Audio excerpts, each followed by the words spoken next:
Hey, what's up? John Sonmez from SimpleProgrammer.com.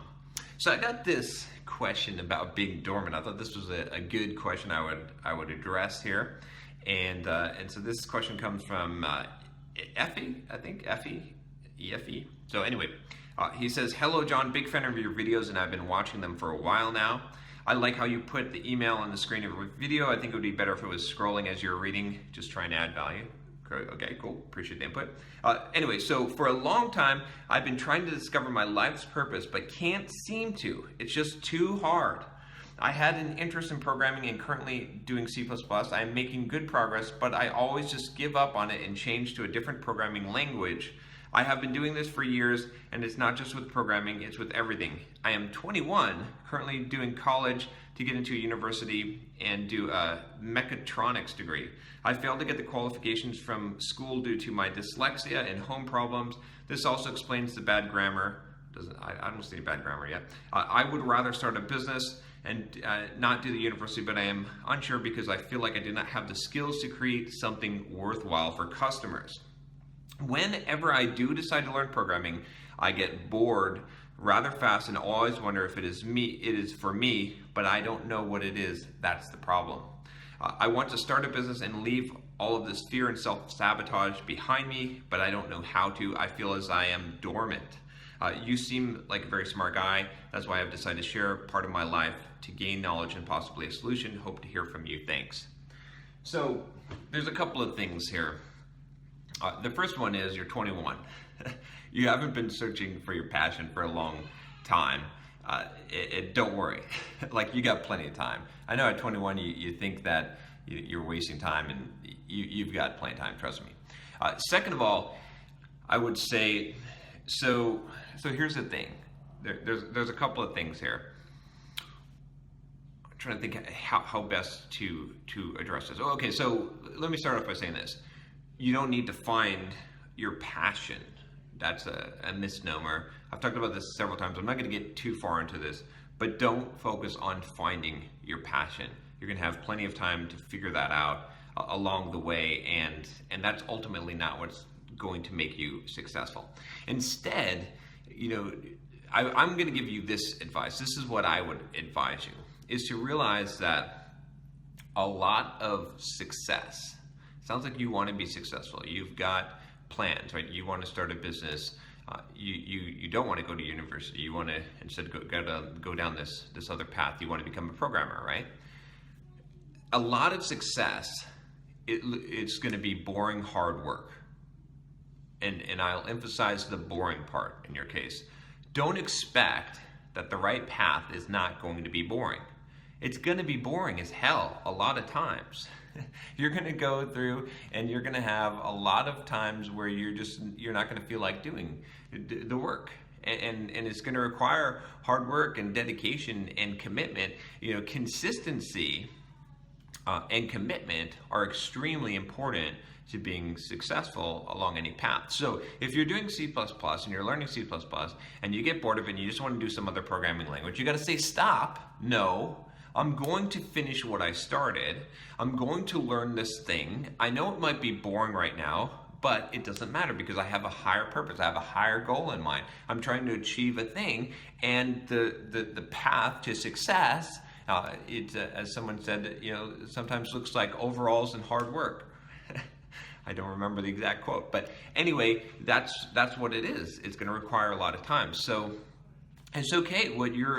There's nothing wrong with you that you feel this way. I think a lot of people, they'll think, oh, what's wrong with me? I can't find my passion. All these people, they find what they're passionate about, and these people are so enthusiastic about this thing, and and they don't realize that everyone that's successful at anything, at some point they'll hate it. Some days, famous musicians wake up and they hate playing guitar or they hate music. I'm sure of it, right? Athletes, I'm sure of it. They hate swimming or running track or whatever it is, or throwing the javelin. I'm sure that they hate it, and you're going to hate what you're doing as well at some point, right? I sometimes I wake up and I'm like, I hate this. But you can't let that stop you, right? Because you're not always going to feel like that, right? And you have to, in your head, decide the path that you want to go. And then you have to choose that path. And you have to be able to master your emotions, because boredom is just like any other emotion. It's an emotion. And you feel that boredom. You feel like you're not being stimulated and interested. And so it distracts you. So you go off this path. And like I said, you're only 21, so it doesn't matter. You've got plenty of time. You haven't screwed up yet, right? You might think you've screwed up yet. You haven't. You're just figuring things out, and here's part of it.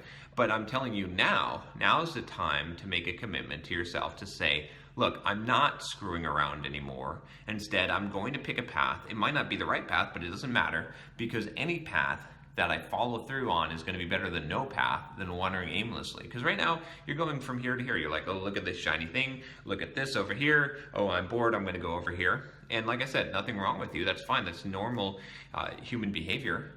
And you see lots of people that live their whole lives that way. The question you have to ask yourself is, do you want to be the kind of person who lives their whole life that way or not? And if you don't, then what you're going to have to learn is how to tolerate boredom.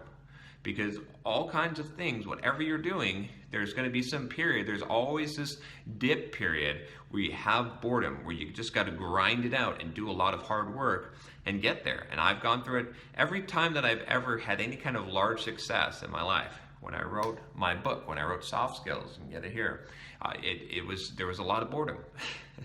It wasn't exactly fun the whole time, right?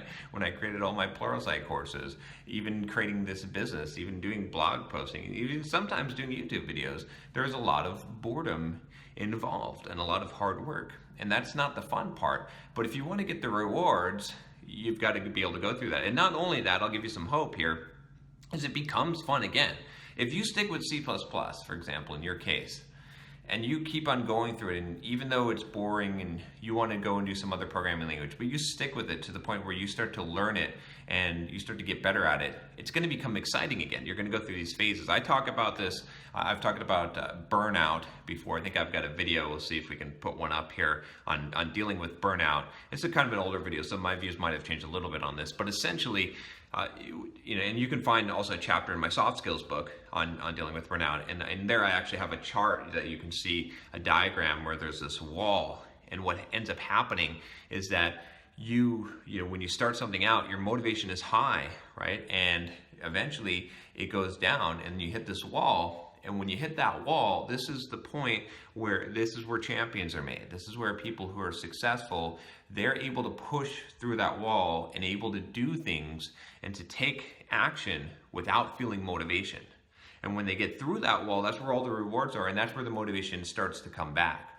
But everyone hits that. As soon as you do something new, it's exciting, it's fun, right? This is natural human behavior. And most people only ride the wave until it hits the wall, and then they give up. And that's why most people are not successful. Anyone can be successful if they choose to go through that wall. And a lot of people will call it burnout, and they'll say, well, I'm burnt out on this thing. And that's fine. You can take that attitude if you want. But me, I'm going to choose to push through the damn wall, and I'm going to get what's on the other side, because I don't like wasting my time. I try to be a finisher. I try to finish things. And I wasn't always like that. I had to learn this in life. But there's a lot more joy and fulfillment and success when you have a clear direction, when you don't let anything stop you from hitting that, especially yourself, because the biggest saboteur in your life is going to be yourself, and more specifically, it's going to be your emotions. You're going to feel depressed, you're going to feel upset, you're going to feel bored, you're going to feel all of these things that are going to discourage you and make you not want to go down this path and make you question why you're doing it or if this is really what you want. But you got to choose to ignore all that and push through. And if you learn that skill, you'll be able to accomplish anything you want in life. So hopefully you find that helpful. If you have a question for me, email me at john@simpleprogrammer.com. And if you like this video, subscribe to the channel. Talk to you next time.